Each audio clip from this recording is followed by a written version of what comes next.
America, 1956. Ike's in the White House. The 40-hour work week is in. Prosperity isn't around the corner. It's here. There's a chicken in every pot and 2 cars in every carport. The baby boom is, well, booming.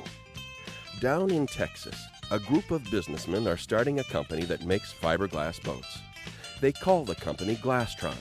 Glass for fiberglass, Tron for its high-tech sound. Fiberglass, the original space-age material. Something right out of science fiction. But why not?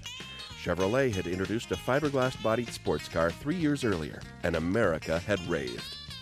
Bob Hammond, Glastron's founder, had been an aircraft designer at Douglas Aircraft, where he'd gotten an inside look at fiberglass's potential. He was eager to see what fiberglass could do for the family boat. The first prototype, designed by Hammond, was built in a garage that the partners rented for $10 a month. Tooling and production was spearheaded by Mel Whitley, who would join the company full-time in 1957 and collaborate with Bob Hammond on styling details for the next several years. They called it the Fireflight.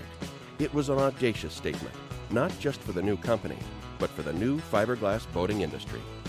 Tomorrow's boat today, said the literature, and the literature didn't lie. The contemporary lines, bold colors, and highly styled interiors spoke of the good life awaiting American families. As they built the first few boats, they built a solid management team, a foundation of smart, experienced people to take their radical new boats to market. Bob Shoup was the first Glastron chairman. Bob had great organizational, business, and legal skills. Bill Gaston was a graduate automotive engineer. He owned a boat dealership here. And he had marketing, product, industry knowledge. He was responsible for selling nearly all of our early production. Allowed me to concentrate on our building the boats for the first year. Bill and Dusty actually got in a pickup with a Glastron on top of it about 6 months after we started the company and drove all the way to Chicago. Bill had a trailer dealer that let us put the boat in the Chicago February boat show. I drove up and worked the show with Bill, and we set up our first Alexandria, Minnesota distributor at that show. And that's where we kind of really got the idea of going national with Glastron. They built just 24 boats that first year and 900 the next. The following year, production surpassed 4,000 units. Glastron had gone from obscurity to a market leader in 3 years flat. For America's family boaters, it was love at first sight. They jumped on board the concept of fiberglass boats and fell head over heels for Glastron style. The company was off and running. A legacy was born. A sense of style set Glastron apart from other boat companies. It was apparent in everything from their inspired boat designs to their product literature. The Glastron designs were always out there on the leading edge. When a lot of the boat builders came into fiberglass for the first time, they were trying to build boats that looked like wooden boats. Some of them even molded in lap strays. Glastron recognized the fact that fiberglass lets you do a whole new thing. They came up with sleeker designs. They brought in designs like the tail fins that were exciting in the automotive industry, landau tops, upholstery that looked like your car, and two-tone finishes. Now, boaters can look at boating with a whole new look. It's like your car. They're excited about getting on the water, and that created a whole new generation of power boaters. With great products and sophisticated marketing, growth was explosive. There were new models, new distributors, new dealers, and new thinking as America was crazy about this new brand of boat. But stylish new models and a burgeoning distribution network weren't enough to satisfy the folks in Austin. Glastron management was about to establish itself as the leader in another critical area, technological innovation.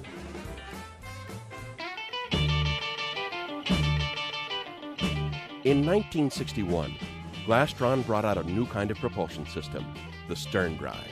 It debuted on the V-154 Futura and V-164 Bayflight, and it was tomorrow's boat today all over again. A year later, another Glastron revolution rocked the industry. The Aqualift hull.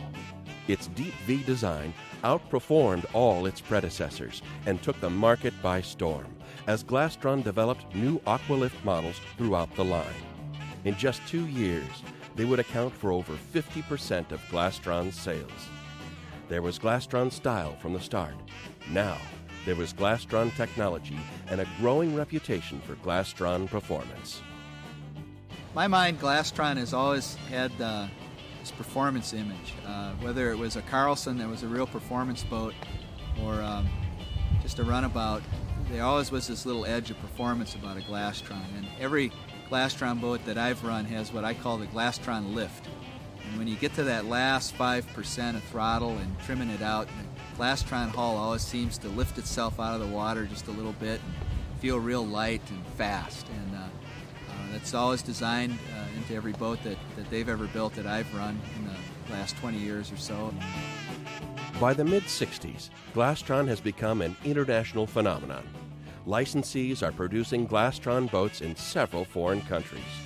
Even as it rides the crest of the wave, the company continues to emphasize style, technology, and performance.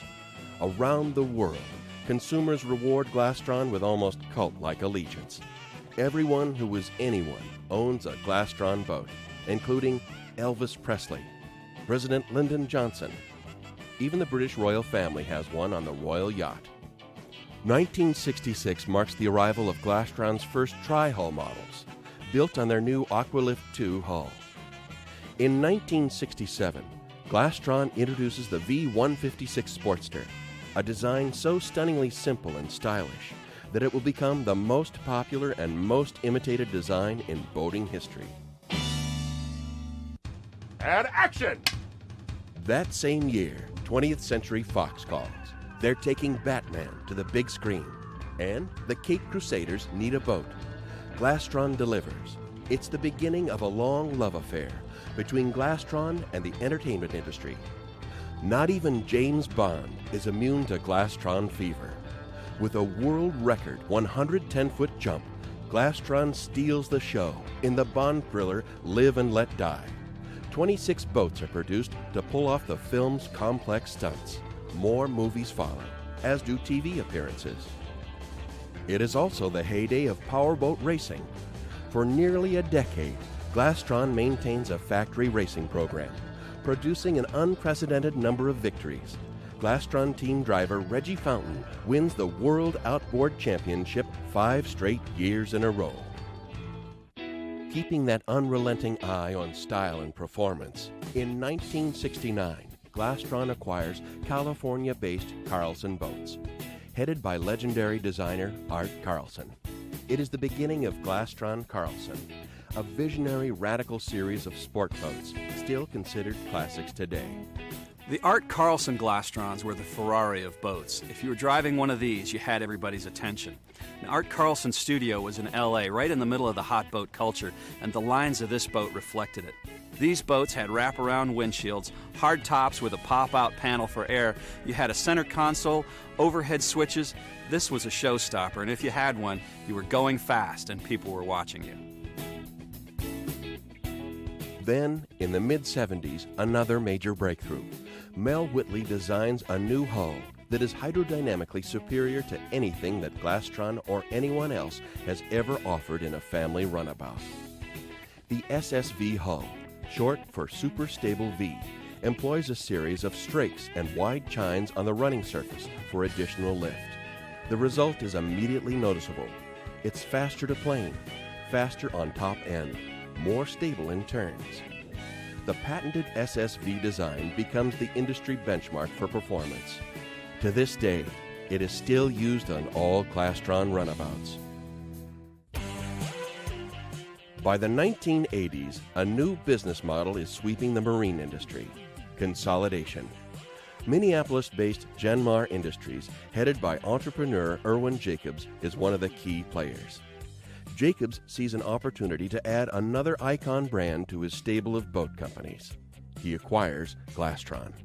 The company moves from Texas to more modern facilities in Little Falls, Minnesota, and immediately redesigns the entire product line. Glastron replaces traditional components and procedures with new high-tech ones. The completely revamped models give boaters more quality and greater durability. Boaters and the boating industry are impressed. Glastron comes to embody the essence of state-of-the-art technology among discerning family boaters.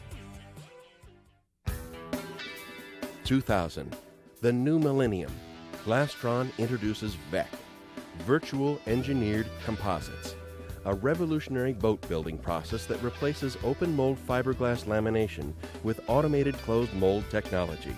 The VEC process proves so structurally superior that Glastron can offer a lifetime limited warranty.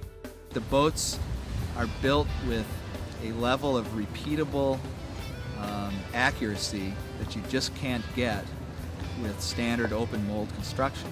And to me, that's the most important thing, because every VEC part that comes out of that cell is the same as the last part and is the same as the next part, and that allows the company to assemble the boat with a degree of accuracy that isn't possible otherwise. So I think the result is that when you get on the boat and you run the boat, it has this sense of feeling really solid and well put together.